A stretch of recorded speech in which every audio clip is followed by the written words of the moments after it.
Hi everyone, hope you're doing well from wherever you're watching this channel, depending on your time zone. Right now, there is a video trending on social media, and Kenyans are really sharing this video. In the video, it's William Samoei Ruto, by then the deputy president, before he became the president of the Republic of Kenya. And he was complaining, warning Kenyans about leaders who have mastered the art of betrayal. At that time, he was commenting on Raila Odinga and Uhuru Kenyatta. He felt that Uhuru Kenyatta had betrayed him. In fact, he referred to him as Mutapeli, ama Matapeli. He also felt that Raila Odinga had betrayed Kalonzo Musyoka. So these two were betrayers. What Ruto referred to as siasa za utapeli na viongozi wa utapeli. So I said we want to get rid of betrayal politics. And he asked one question that I still want to ask here today. If leader can deceive fellow leaders, tell me what can they do with the ordinary citizen? It is a question we are asking today. Na jambo la pili ni tumalize madharau na kiburi na tuondoe utapeli katika siasa ya Kenya. Tunaelewana jameni?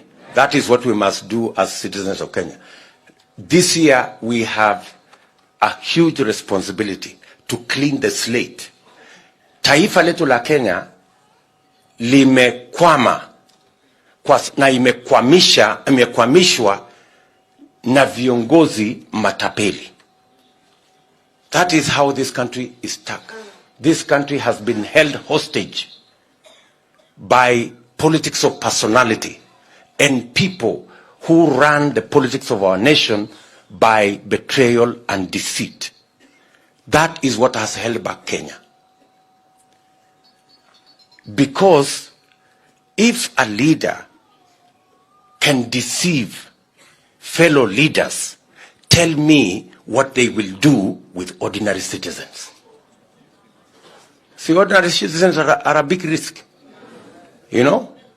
So, ndio tunasema kama hawa viongozi, na wacha nirudie kwa Kiswahili, niseme hivi, taifa letu la Kenya limetekwa nyara na siasa ya personalities. Na hawa personalities wameendesha siasa yao kwa utapeli wa kisiasa.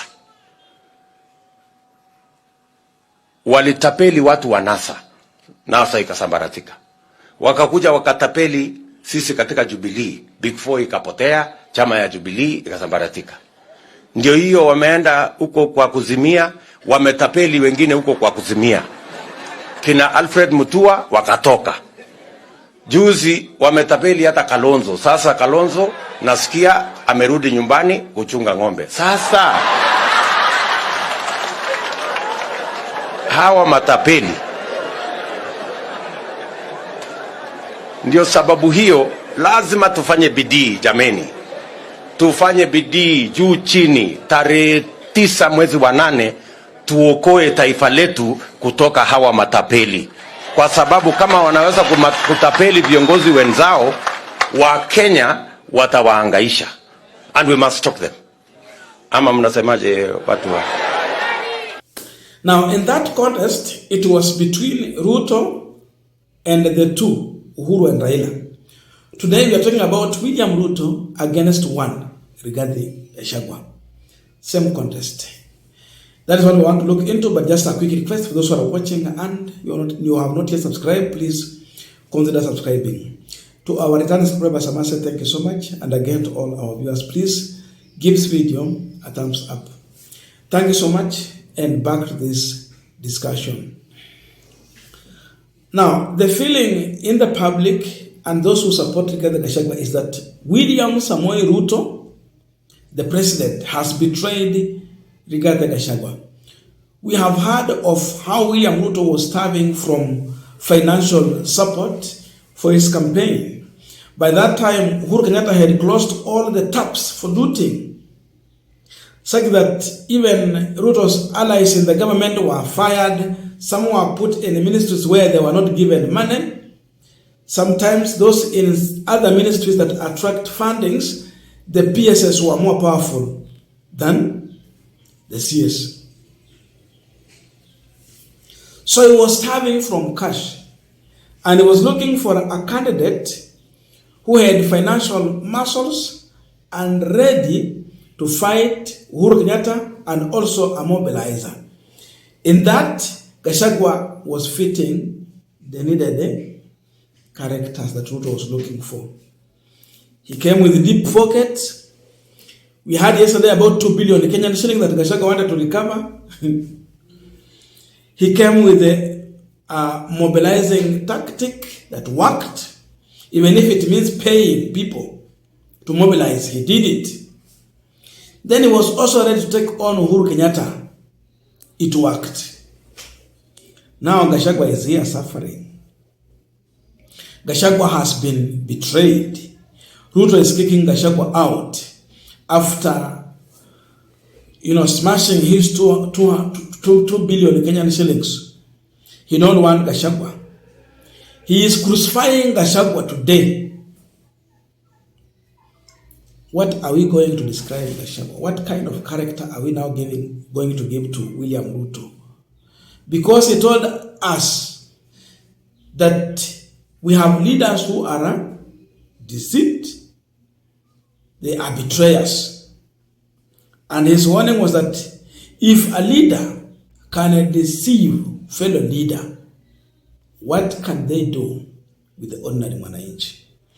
Now we put the question on William Ruto. If you can deceive your deputy president, second in command, a man who was your close friend, a man who offered his financial support, what can you do with us? It is a question Kenyans should ask themselves and demand William Ruto to leave State House immediately as Gachagua is leaving the current residence. The position and the view of Kenyans are that both Ruto and Gachagua should leave. One should leave current residence, another one should leave State House quickly. If he has been able to lie to Gachagua and take his money, betray him completely and send him home, in fact for Gachagua it is the worst. He will never resurrect from political oblivion, because once impeached, you can't vie for any elective seat or serve in any capacity in any government office, period. So for him, it is the worst. If he can do this to Gachagua, what will he do to you, common mwananchi? A person referred to as an ordinary mwananchi. We should be so much worried about William Ruto. Kulingana tu ile Gachagua amepitia sasa, we should be so much worried. In as much as we are celebrating, we should be asking ourselves, what will he do with us if this is what he has been able to do with Gachagua? A person who offered his financial support to his campaign when he was in a dire situation. Now he is in power of position. Power has entered his head also. Instead of advising his deputy accordingly, instead of warning his deputy, he is firing him. Ruto is firing Gachagua. He cannot do it directly because the constitution does not give him such power.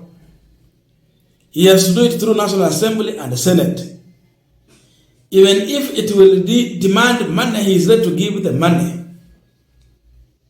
Wale wabunge wa kupewa pesa ndio wafanye impeachment, watapewa wafanye impeachment ya one Rigathi Gachagua. So this statement is now backfiring on William Samoei Ruto.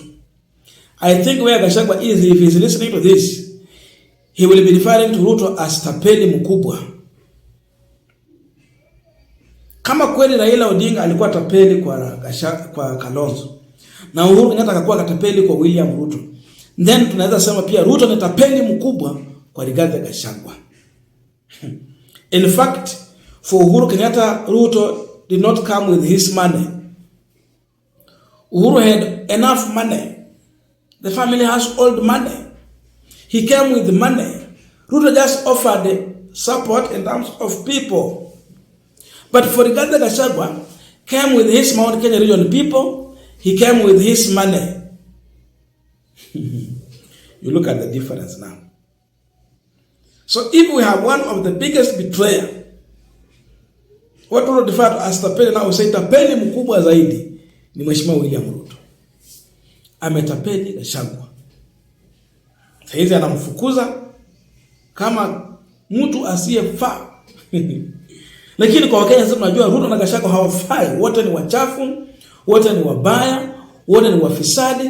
They are overseeing looting and corruption in government. They glorify it. They enjoy it. They are beneficiaries of this. So we cannot say, oh, huyu aende na huyu nana, wote waende. So that is it. But definitely, I think the video is trending because Ruto has done exactly what he complained that Raila and Uhuru were doing. I don't know your views, but let us meet in the comment section to continue with this discussion. Thank you so much and see you in our next video.